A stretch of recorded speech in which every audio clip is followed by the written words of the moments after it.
Hello, I'm Bianca, 30 years old. It's been a while since this incident occurred, but I feel the need to discuss it while the details are still fresh. Let me begin from the start. The first person I want to introduce you to is my husband, Matt. Matt and I first met back in high school. I was a shy kid with too much anxiety to make friends. However, for reasons only known to God, Matt took a liking to me. We were paired as lab partners in chemistry, and that's how we started talking.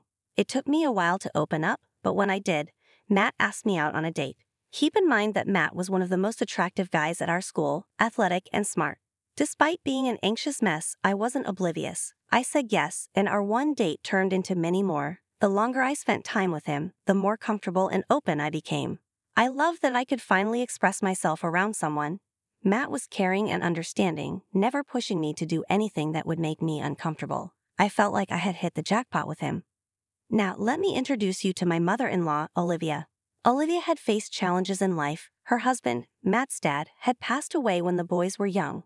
She raised them on her own, and I was always in awe of how she managed it. However, the issue was her unbearably overprotective nature, especially towards Matt. The first time I met Olivia, she scowled at me, and her overprotectiveness only intensified over time. She seemed to have a vendetta against me, never missing an opportunity to talk trash. Initially, I didn't pay it much mind, but as it continued, I spoke to Matt about it. One evening at dinner, when Olivia made a rude comment about my appearance as Matt left the room, he walked back in and confronted his mom. He told her she couldn't make such comments and defended me. Olivia tried to downplay it as a joke, but Matt stood his ground, demanding an apology. Even though I knew Olivia's apology wasn't sincere, it felt amazing that Matt stood up for me. I was grateful that Matt had my back, no matter what. Olivia continued to behave the same way even years after Matt and I were together, but it became easier to bear knowing that Matt had my back. The next person I'll introduce you to is Trent, Matt's younger brother. Trent was the only other person who made an effort to talk to me. He took an interest in getting to know me, and being Matt's family, being comfortable around him was a lot easier. We shared a lot of the same interests, and in general, got along really well. Matt was actually happy that I got along with at least one of his family members. For the longest time, I thought I had made a special friend with Trent, but as I tell you the events of the story, you'll realize just how wrong I was. The last person I want to introduce you to is Rachel, Trent's wife, and my sister-in-law. Rachel was the kind of person to bend over backwards to please someone else, regardless of whether the person was right or wrong. When she met Olivia for the first time, they got to talking, and Rachel pretty much agreed with every view that Olivia had about me. Soon, Rachel became Olivia's partner in everything against me. That really hurt me. I mean, Rachel didn't even know me, and she made an effort to get to know me, but she hated me because Olivia did. Over time, I learned to let go of it. Coming back to my relationship with Matt, we decided to get married once we were both financially stable. That took about 3 years after graduating from college. Once we had well-paying jobs and were able to purchase a house, we decided to tie the knot. Of course, Olivia was not happy with that. She tried to sabotage our relationship in many ways while we were engaged. For example, she tried to convince Matt that he was settling for me without ever having gone out with anyone else. She even tried to set him up on dates with other women, which he vehemently disagreed with. That one really hurt. I knew she didn't like me, but to actively try to make her son a cheater, something was deeply wrong with her. At our wedding, Olivia pulled another stunt to disrupt the good mood we were all in. When it was her turn to make a toast, she began to talk about how her son was marrying a woman she disapproved of and genuinely hoped that he would come to his senses soon and leave me. I cried, obviously, but Matt was furious. He had her kicked out, and for the rest of the night, he never left my side. That incident was what made Matt and me lose contact with Olivia. We didn't speak to her, except for the holidays, for the entirety of the next 2 years. We only saw her at Trent's wedding, and we tried our best to avoid her because, quite frankly, we were happy for Trent. We were trying to celebrate his big day, but somehow Olivia managed to corner us and she asked to talk. Matt didn't want to give her a chance, but I asked him to let her speak. After all, we could hear her out, but we didn't have to accept what she said. Look, I just wanted to say that I'm really sorry for everything I said that day at your wedding. If you were really sorry, you would have come over to our place and apologized. You had 2 years to do it, but you never did. I felt embarrassed. There was no way for me to behave on my son's big day, and I should have realized that if my son was happy, I should have been happy too. I guess I just didn't have the courage to face you. But we did call you on the holidays and your birthday. Even if you couldn't apologize face to face, you could have done it over the phone. It was just very hard for me.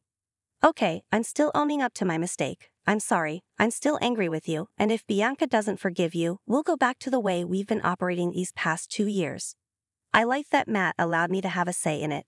Unfortunately, I was very big on keeping family close. So of course I told her I forgave her. I didn't want Matt to be estranged from his only parents. Olivia seemed very grateful, and for a while after that, she treated me well. Then, about a year later, she went back to her old ways. This time, Rachel joined her too.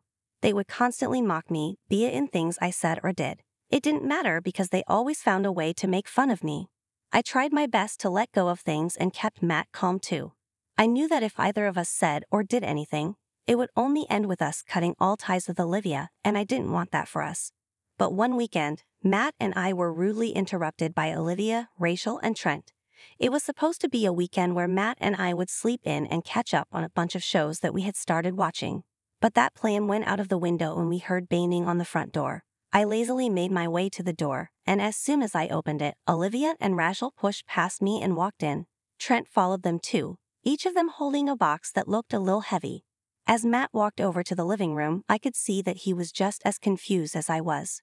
What's going on? What are you guys holding?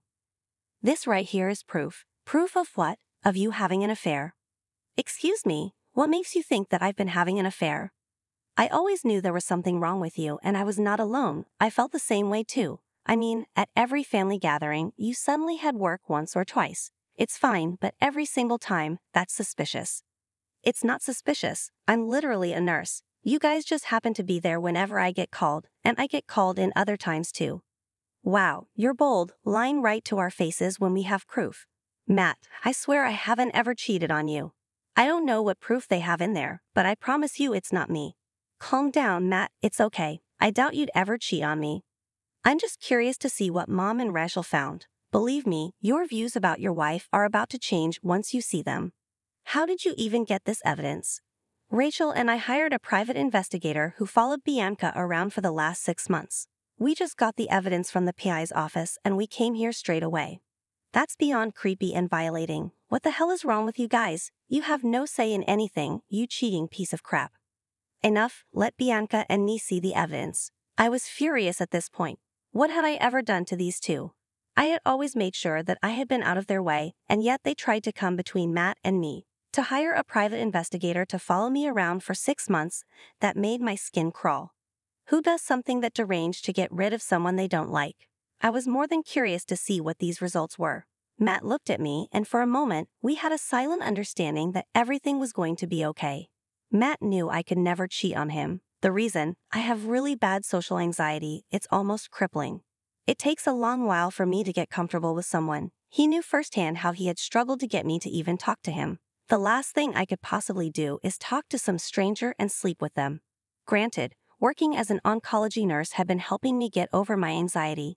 I would come home after work and just shut down for the next few hours, and Matt had seen and dealt with all that from the start of our relationship. I had never met someone who was so understanding and patient. I had always thought that I would end up being single for the rest of my life.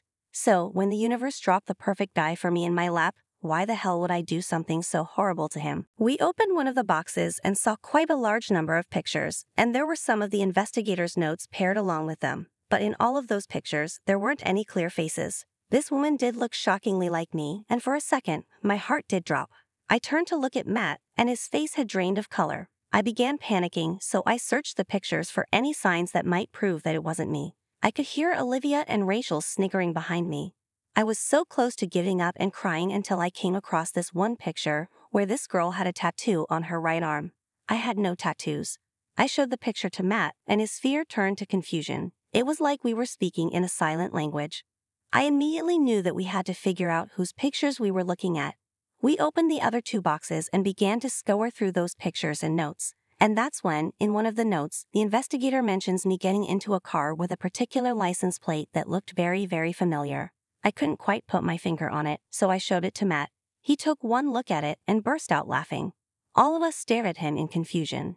Matt then leaned down to my ear and whispered whose car it was. I was so shocked that I couldn't help but burst out laughing too. Olivia, Rachel, and Trent looked very confused. Now they waited for either Matt or me to explain what we were laughing about. but that never happened because Matt and I kept going through the pictures and just laughing even more. This made Olivia and Rachel really irritated. So they spoke up, "What's going on?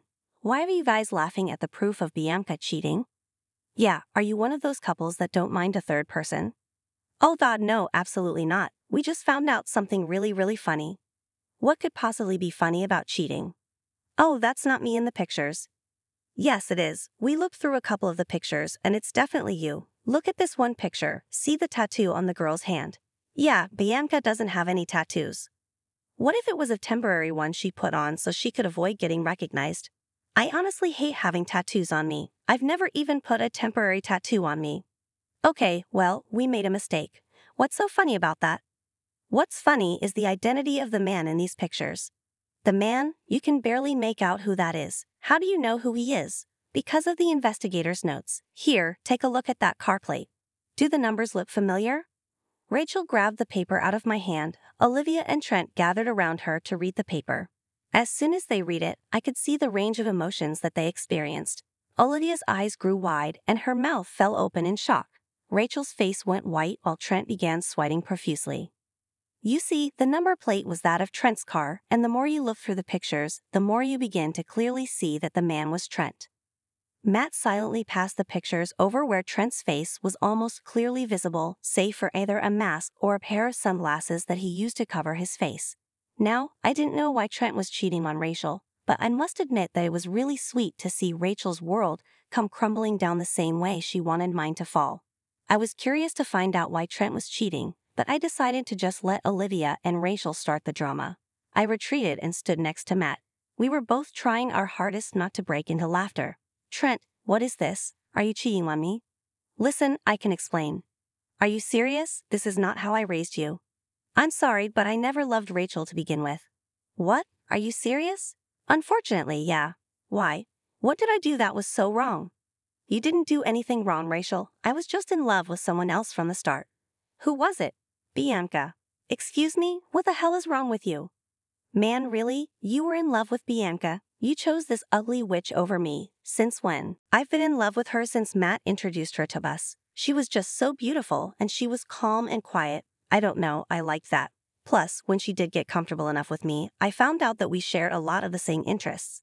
"Oh God, I'm going to be sick. So, you found someone who looked just like Bianca. I knew you guys were already trying to ruin their marriage. I sort of hoped I could speed it up, and if they did get divorced, I could swoop in and have her.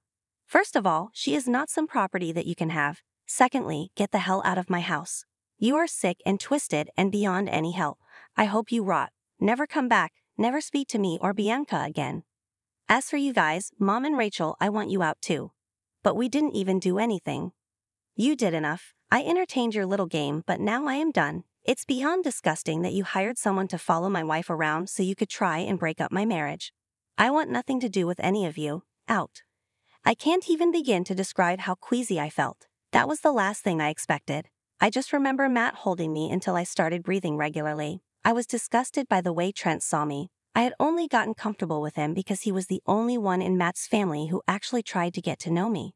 But to find out that he had made that effort because he wanted me was beyond disgusting. Matt was not feeling any better. He was fuming. He couldn't believe that his own brother was capable of being such a creep. He promised me that he would stand by any decision I made regarding everything that happened. I obviously wanted zero contact with all of them, especially Trent. I never wanted to see his face ever again.